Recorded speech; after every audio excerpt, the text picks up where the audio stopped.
Take classes में आपका स्वागत है।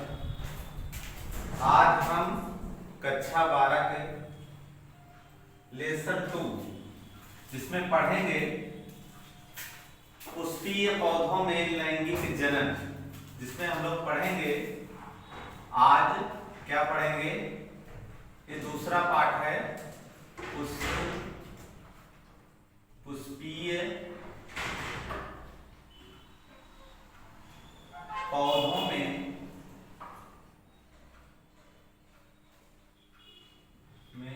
लैंगिक जनन।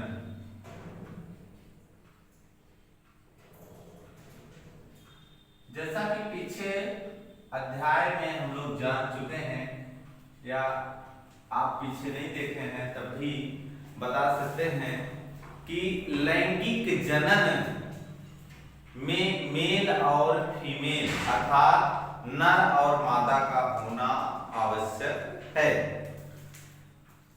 जिसमें हम वैसे जनन किसे कहते हैं? जनन किसे कहते हैं? अपने जैसे संतान उत्पन्न करने की प्रचुर क्षमता को जनन कहा जाता है। मतलब अपने जैसा कोई भी जीव यदि संतान उत्पन्न करता है तो जो क्षमता होती है उसे क्या बोलते हैं? जनन कहते हैं। अपने जैसे नई संतान उत्पन्न करने की क्षमता को क्या कहते हैं? प्रजनन कहते हैं। लिख लेना, डिफिनेशन लिख लीजिएगा। अपने जैसी संतान उत्पन्न करने की क्षमता को क्या कहते हैं? प्रजनन या जनन। प्रजनन या जनन एक ही चीज है जिसकी इंग्लिश होती है रिप्रोडक्शन। क्या होता है? रिप्रोडक्शन। तो इसमें क्योंकि हम लोगों को केवल पौधों में, और वो भी किसमें? एंजियोस्पर्मिक पौधे में, आवृत बीजी पौधों में। आवृत बीजी का मतलब क्या होता है? पुष्प। वैसे पौधे जिसमें पुष्प लगते हैं, पुष्पीय पौधों में लैंगिक जनन का अध्ययन करने चल रहे हैं। तो पुष्पीय पौधों में लैंगिक जनन कहां पर होता है? पुष्प में होता है। कहां पर होता है? पुष्प में होता है। और पुष्प के कितने भाग होते हैं ये हम लोग जानेंगे। पुष्प के कितने भाग होते हैं? पुष्प का मतलब है फूल, फ्लावर से है। तो पौधों में पुष्प के कितने भाग होते हैं? पौधों में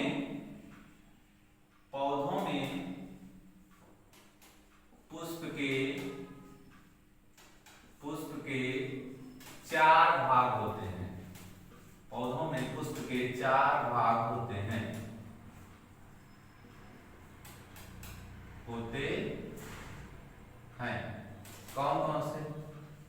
कौन कौन से दिया? पौधों में पुष्प के 4 भाग होते हैं। कौन? पहला वाह्य दल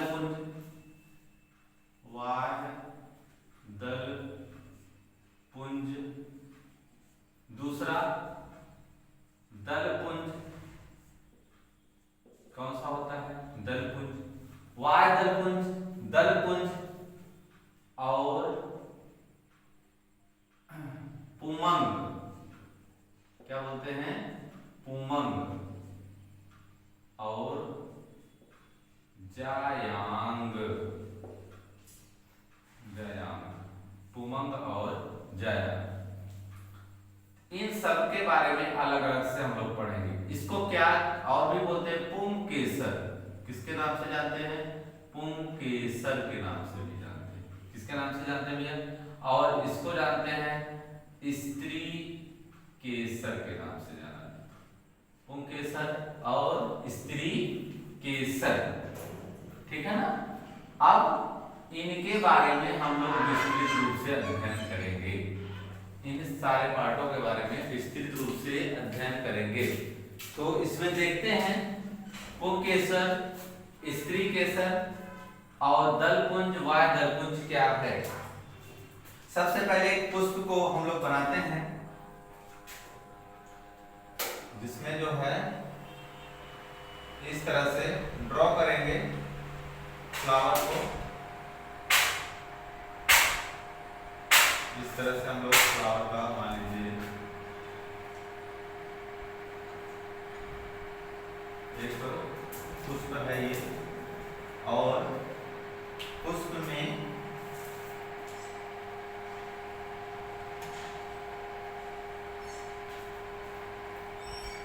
मान लीजिए किसी का पुष्प है ये,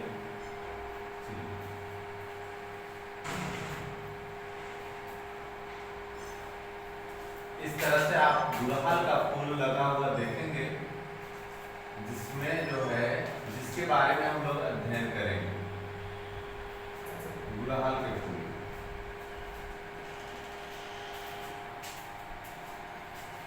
चलिए देखते हैं। मान लीजिए चलिए ये कोई पुष्प है, इसका अध्ययन करते हैं। पुष्प में सबसे नीचे के भाग को वाह्य दलपुंज कहते हैं। क्या कहते हैं? वाह्य दलपुंज कहते हैं। पुष्प में सबसे नीचे वाले भाग को क्या कहते हैं? वाह्य दलपुंज। इसको कहते हैं दलपुंज। इस भाग को क्या कहते हैं? दलपुंज कहते हैं। दलपुंज कहते हैं। और यह पुष्प का पुमंग कहलाता है। पुमंग, पुमंग को पुंकेसर भी कहते हैं। पुंकेसर भी कहते हैं। और यह नर जननांग होता है। नर जननांग।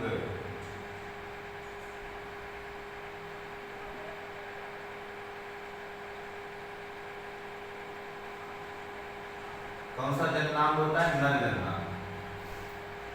और एक भाग और दिखाई दे रहा है जायांग। जायांग यहाँ नीचे की तरफ पाया जाता है। जब इसको हम लोग मतलब अलग करेंगे, देखेंगे, तब क्या भाग पाया जाता है? जननांग पाया जाता है, जिसे हम लोग बोलते हैं जायांग। जायांग क्या भाग बोलते हैं? जायांग है ना? क्या बोलते हैं भैया? जायांग बोलते हैं। यह स्त्री केसर होता है। पुष्प का चौथा भाग होता है। इसे क्या बोलते हैं? स्त्री केसर।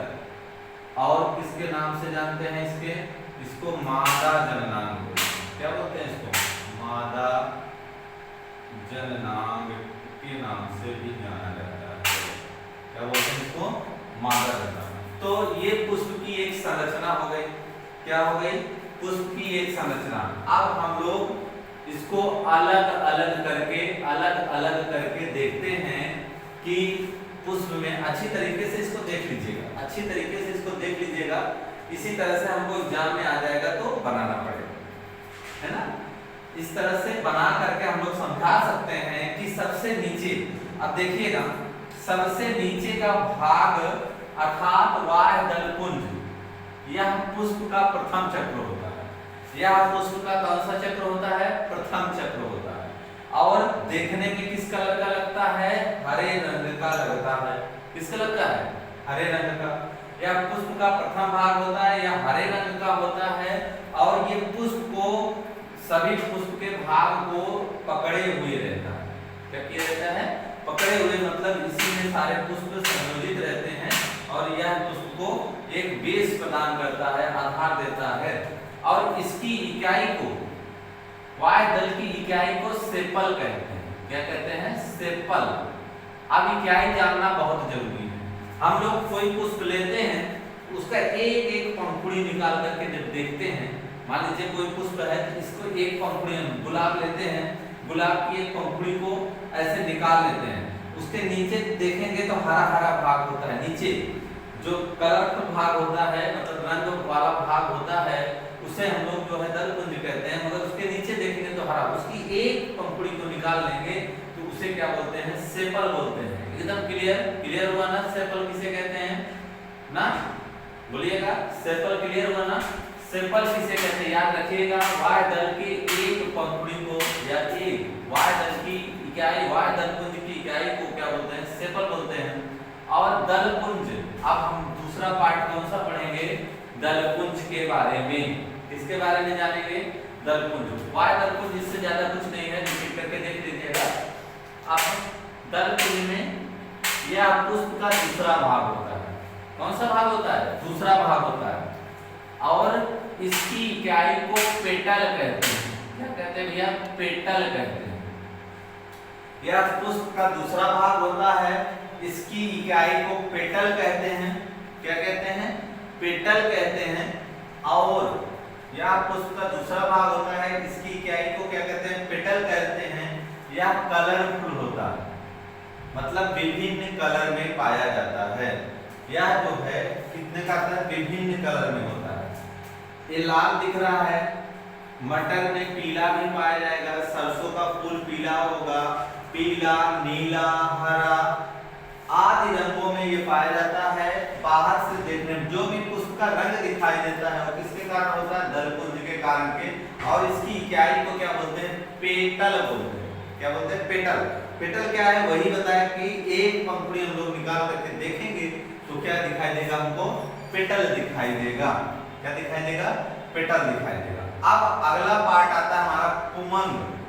पुमंग यह नर जननांग होता है। कौन सा जननांग होता है? नर जननांग होता है। यह पौधे का नर जननांग भाग है। इसी में और पुमंग को देखेंगे, एक पुंकेसर को हम लोग लेकर के जैसे यहाँ से इसको निकाल करके इसको बड़ा करके देखते हैं। यहाँ पर देखते हैं बड़ा करके इस तरह से ऐसे देखेंगे। एक मान लीजिए ये इस तरह से दिखाई देगा, हम लोगों को इस तरह से दिखाई देगा, है ना? इस तरह से दिखाई देगा। और यहाँ पर ये पार्ट दिखाई देगा। अब इस पार्ट को बोलते हैं एंथर। एंथर फिलामेंट और कनेक्टिव अर्थात परागकोश। क्या कहते हैं भैया इसको? परागकोश।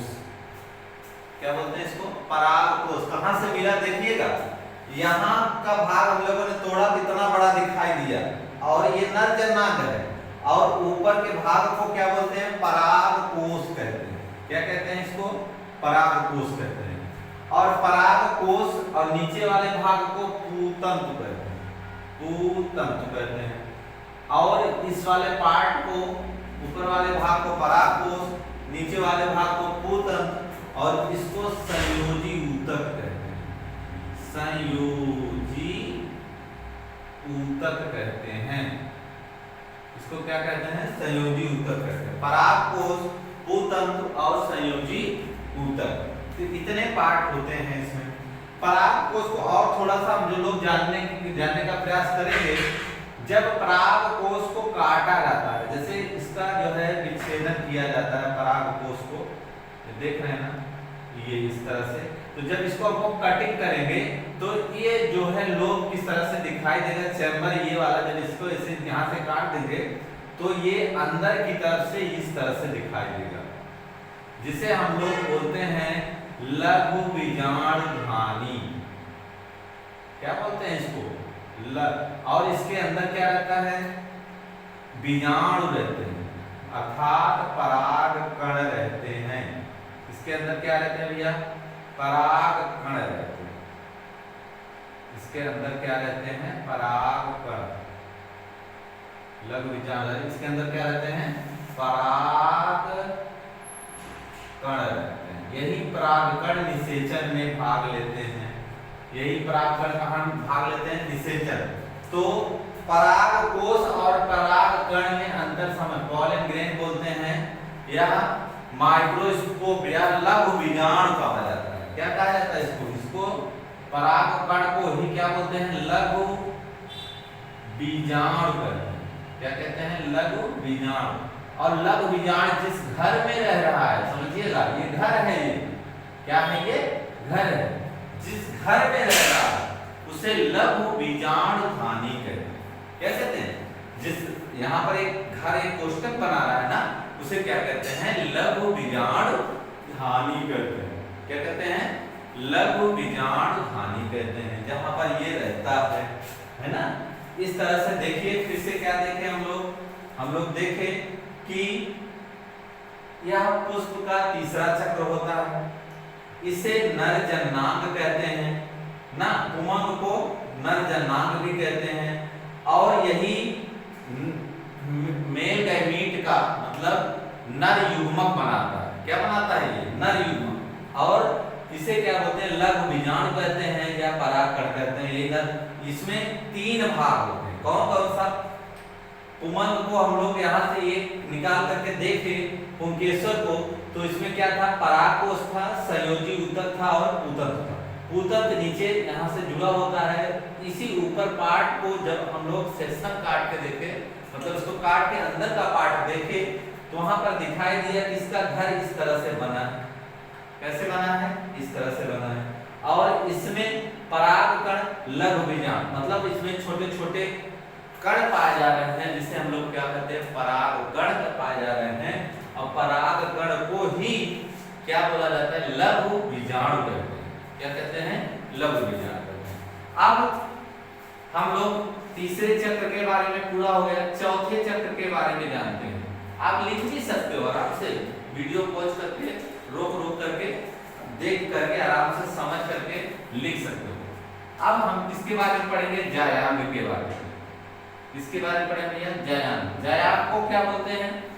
स्त्री केसर कहते हैं। जायांग को क्या कहते हैं? स्त्री केसर कहते हैं। और एक स्त्री केसर की संरचना हम लोग बनाएंगे, तो यहाँ पर देखिए, इधर बनाते हैं, इस तरह से संरचना हो गई। ये फूला हुआ पार्ट नीचे की तरफ होगा भाग, और ऊपर की तरफ पतला भाग होगा, जिससे इसे क्या कहते हैं, वर्तिकाग्र कहते हैं। क्या कहते हैं? वर्तिकाग्र। इसे वर्तिका और इसे अंडाशय कहते हैं। क्या कहते हैं? वर्तिकाग्र, वर्तिका और अंडाशय। और अंडाशय के अंदर क्या पाया जाता है? अंडक पाया जाता है। क्या पाया जाता है? अंडक। ये या यहीं पर परागकण, ये वाले कण जो है उड़ करके आते हैं निषेचन के लिए, तो यहीं पर आकर के रुकते हैं। कहाँ पर रुकते हैं? किस जगह रुकते हैं? वर्तिकाग्र के पास आकर के रुकते हैं। कहाँ पर रुकते हैं? वर्तिकाग्र में। और इसका जो ये लंबा पार्ट है, इसे क्या कहते हैं? वर्तिका कहते हैं। क्या कहते हैं? वर्तिका। और ये फूला हुआ भाग ही क्या कहलाता है? अंडाशय कहलाता है। क्या कहलाता है? अंडाशय कहलाता है। देख रहे हैं ना? और इसके अंदर क्या पाया जाता है? अंडक पाया जाता है। क्या पाया जाता है? अंडक पाया जाता है। इसको विस्तृत रूप से हम लोग अगली क्लास में देखेंगे। तो यहाँ पर विस्तृत रूप से अगली क्लास में हम लोग इसका अध्ययन करेंगे, अंडक का। और अंडक क्या होता है, अंडाशय क्या होता है, वर्तिका, वर्तिका क्या होता है। तो ये क्या है? यह मादा पार्ट है। फिर से एक बार रिवीजन करते हैं, देखते हैं इसके बारे में, चारों भागों के बारे में अध्ययन। जब तक एकदम क्लियरली बेस्ड रूप से ये आता रहेगा, तभी हम लोग इसको कायदे से इसके आगे के बातों को समझ सकते हैं, है ना? आगे की बातों को तभी समझ सकते हैं। अब देखिएगा, पौधों में पुष्प के 4 भाग होते हैं। कितने भाग होते हैं? 4। 4 में पहले नाम याद करेंगे, वाय दलपुंज, दलपुंज, पुमंग, जायांग। वाय दलपुंज, दलपुंज, पुमंग और जायांग। ये पौधों में 4 भाग होते हैं। कौन कौन सा? वाय दलपुंज, दलपुंज, पुमंग और जायांग। पौधों में 4 भाग होते हैं और चारों भागों का ये कैरेक्टर है। अब देख रहे हैं, हमने आपको बताया कि वाय दलपुंज का क्या काम होता है। यह पुष्प का पहला भाग और सबसे नीचे की तरफ पाया जाता है। पूरे पुष्प को संयोजित किए रहता है, पकड़े हुए रहता है। और किस कलर का दिखाई देता है? हरे रंग का दिखाई देता है। और इसकी इकाई को क्या बोलते हैं? सेपल बोलते हैं। इसकी इकाई को क्या कहते हैं? सेपल कहते हैं। और दूसरा कौन सा है? दलपुंज। दलपुंज है, दलपुंज को क्या बोलते हैं? पेटल बोलते हैं। दूसरी इकाई को क्या बोलते हैं? पेटल बोलते हैं। इसके इकाई को पेटल कहा जाता है। और यह कलरफुल होता है, विभिन्न कलर में पाया जाता है ना। तीसरा हमने आपको क्या बताया? पुमंग बताया। पुमंग के पार्ट को, मतलब उसकी यूनिट को क्या बोलते हैं? पुंकेसर बोलते हैं। पुंकेसर कौन सा होता है? नर जननांग होता है। एक ऐसा होता है नर जननांग। और पुंकेसर के भी 3 पार्ट मैंने बताया, परागकोश, संयोजी ऊतक और पूतंग। जब परागकोश को हम लोग काटते हैं तो परागकोश का ये सब चेंबर में दिखाई देता है। चेंबर का मतलब कक्ष होता है। और इस कक्ष में क्या है? परागकण है। क्या कहते हैं भाई? परागकण। परागकण को ही लघु बीजाणु कहते हैं। और इसको एक नाम से और जानते हैं हम लोग, नर युग्मक के नाम से भी जाना जाता है। किसके नाम से? नर युग्मक भी कहते हैं इसको। और यहाँ पर क्या होता है? मादा युग्मक। यह पुष्प का चौथा, जया के क्या है? यह पुष्प का चौथा भाग होता है, सबसे अंदर की तरफ पाया जाता है, जिसे लोग स्त्री केसर कहते हैं। इसको हमें लगता है आपको कि स्त्री। इसके भी 3 पार्ट होते हैं, वर्तिका, वर्तिका और अंडाशय, है ना। इसके अंदर जो है क्या पाया जाता है? अंडक पाया जाता है। और इसको मादा, मादा युग्मक के नाम से भी जानते हैं। युग्मक, मादा युग्मक के नाम से जाना जाता है। ठीक है ना। तो अब आगे अगले नेक्स्ट टॉपिक में हम लोग देखेंगे